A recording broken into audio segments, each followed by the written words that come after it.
नमस्कार, AGP news के हिंदी समाचारों में आपका स्वागत है। सोनाली, एक नजर आज के मुख्य खबरों। लॉकडाउन के चलते कई लोग बेरोजगार हो गए हैं। कितनों ने तो आत्महत्या भी की है। अपने काम में व्यस्त शेड्यूल से नागपुर के कलाकारों ने राशन कार्ड की जरूरत को महसूस नहीं किया था। बता दें कि लॉकडाउन के दरमियान सेवाभावी संस्थाओं ने हफ्ता दो हफ्ता राशन किट वितरण तो किया, लेकिन उसके बाद हाल जैसे थे वैसे निर्माण होंगे। अपनी उपजीविका को गीतों के माध्यम से गुजारा करने वाले कलाकारों पर काम नहीं मिलने की वजह से भूखे रहने की नौबत आई। डॉक्टर नितिन राउत ने इन कलाकारों की समस्या ध्यान में रखते हुए उनको राशन कार्ड बना के वितरण किया। इसके चलते उनके चेहरे पर फिर खुशियां लौट आई। सभी कलाकारों ने पालक मंत्री डॉक्टर नितिन राउत का आभार व्यक्त किया।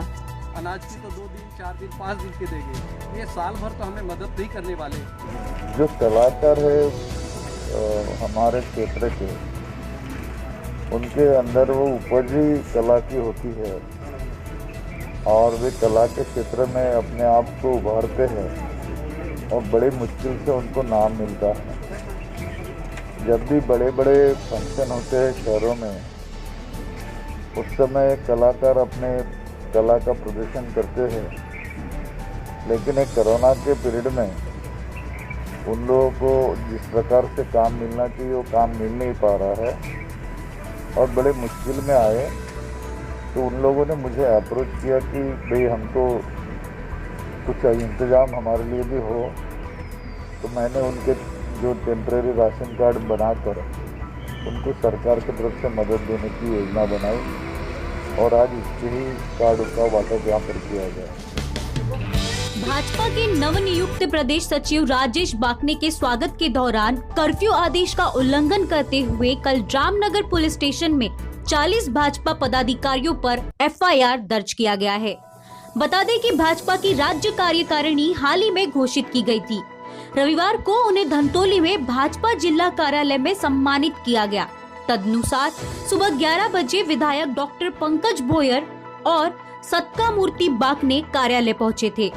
जैसे ही प्रशासन को इस बारे में पता चला, पुलिस भाजपा कार्यालय पहुंची और 35 से 40 कार्यकर्ता के ऊपर केस दर्ज किया गया। मेलघाट की राजधानी धारनी में 27 जून को अमरावती जिला सर्जरी विभाग की एक टीम कोरोना स्वैब लेने आई थी। शुक्रवार को एक रिपोर्ट मिली थी कि कुल 21 नमूने लिए गए थे और उनमें से लोगों की रिपोर्ट 16 नकारात्मक और 1 की सकारात्मक आई थी। प्राप्त जानकारी के अनुसार आंध्र प्रदेश के हैदराबाद टोली गांव निवासी प्रेम सिंह बेलसारे की रिपोर्ट सकारात्मक आई थी। बता दें कि लोगों को corona care centre for girls में ले जाया गया था। अब सभी 21 लोगों को छोड़ने की प्रक्रिया चल रही है और पॉजिटिव को बिजू धावी आश्रम में रखा गया है।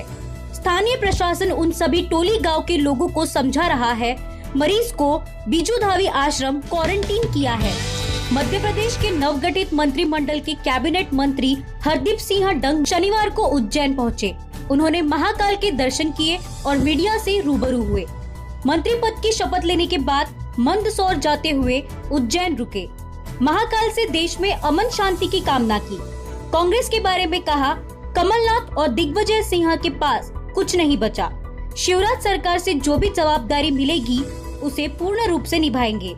बीजेपी किसानों और मजदूरों की सरकार है। आने वाले उपचुनाव में सभी 24 सीटें भाजपा ही जीतेगी, ऐसा विश्वास व्यक्त किया। आज मंत्री बनने के बाद जो यहाँ पर दर्शन करने का जो सौभाग्य प्राप्त हुआ है, तो महाकाल के चरणों में यही प्रार्थना करी है कि देश प्रदेश विकास के रास्ते पे जाए, सुख शांति रहे, अमन चैन रहे और भी पार्टी जवाबदारी देगा उसका निर्वहन बड़ी मजबूती से और ईमानदारी से करें। 24 की 24 सीटें भारतीय जनता पार्टी चुनाव जीतेगी। चौथे दिन भी जिले के आरवी तहसील में 3 और कोरोना संक्रमित व्यक्ति पाए गए हैं, जिसमें आरवी के नगर अध्यक्ष का भी समावेश होने की जानकारी है। उल्लेखनीय है कि आरवी के नगर सेवक की पत्नी भी कोरोना पॉजिटिव पाई गई थी, जिसके बाद अब नगराध्यक्ष भी कोरोना पॉजिटिव निकलने से शहर में हड़कंप मच गई। आरवी के एसडीओ हरीश धार्मिक ने 2 दिन तक आरवी में संचार बंदी घोषित की है। तालुक्यातील विजय गोपाल या गावामध्ये MSCBचे एक कर्मचारी आहे, रायगडला जाऊन आलेले होते ते एक पॉझिटिव्ह रुग्ण सापडलेले आहेत. त्यांना इथे होम क्वारंटाईन करून ठेवलेलं होतं. परंतु दिनांक 4 तारखेला त्यांचा शॉप घेण्यात आला आणि नंतर त्यांना आयसोलेशनला ठेवण्यात आलं. ते पॉझिटिव्ह निघालेले आहेत. आता ते पॉझिटिव्ह निघाल्यामुळे ते इथे राहायला होते. त्यामुळे विजय गोपालमध्ये आपण एक कंटेनमेंट झोन तयार करतो. त्या कंटेनमेंट झोनमध्ये जवळपास 72 घरं येत आहेत आणि 350 लोकसंख्या. कंटेनमेंट झोन याच्याकरता आपल्याला करणं आवश्यक आहे की त्याच्यामधून काही हाय रिस्क लो रिस्क असे लोक काढलेले आहेत. त्यांच्या परिवारातले आहेत, त्यांच्या कॉन्टॅक्टमध्ये आलेले आहेत. जवळपास 9 लोक हाय रिस्कमध्ये आलेले आहेत. त्याच्या कुटुंबातून जे हेल्थ विभागाने सर्वे केला त्याच्यामध्ये दिसून आलेलं आहे ट्रेसिंगमध्ये. सगळ्यांना आयसोलेशन केलेलं आहे. प्रिकॉशनरी म्हणजे काळजी घेण्याच्या उद्देशाने आता कंटेनमेंट झोन आपण 14 दिवसाची करतो आहे. या गावाचा विषय पाहता आणि त्याच्याबाबतचं जे हेल्थ विभागाचा रिपोर्ट पाहता विजय गोपाल आपण आज आणि उद्याच्या 2 दिवसाकरता बंद केला. कोरोना काल के दौरान जैसे ही शहर अब धीरे धीरे सामान्य हो रहा है, वैसे ही अपराध भी बढ़ रहे हैं, जिसको लेकर डीआईजी खुद बीती रात शहर का भ्रमण करने पर निकले. इस दौरान वे MIG थाने पर भी पहुंचे और पुलिस कर्मियों से बातचीत कर उनकी परेशानी जानी और अपराध पर रोकथाम के लिए जरूरी दिशा निर्देश भी दिए. लॉकडाउन जो 1 हुआ है, अनलॉक मुक्ता से लॉकडाउन खुलने के बाद से कई तरह की आकस्मिक तौर पे अपराधों में बढ़ोतरी हुई है. लगभग देश में हर जगह इस तरह की स्थिति पैदा हुई है. यहाँ पे पुलिस ने शुरू से ही इसकी तैयारियां भी की थी कि अगर किसी तरह की अप्रत्याशित स्थिति आती है, किसी तरह के अपराधों में बढ़ोतरी होती है तो पुलिस उसकी सख्ती से और बड़ी मजबूती से उसका सामना कर सके.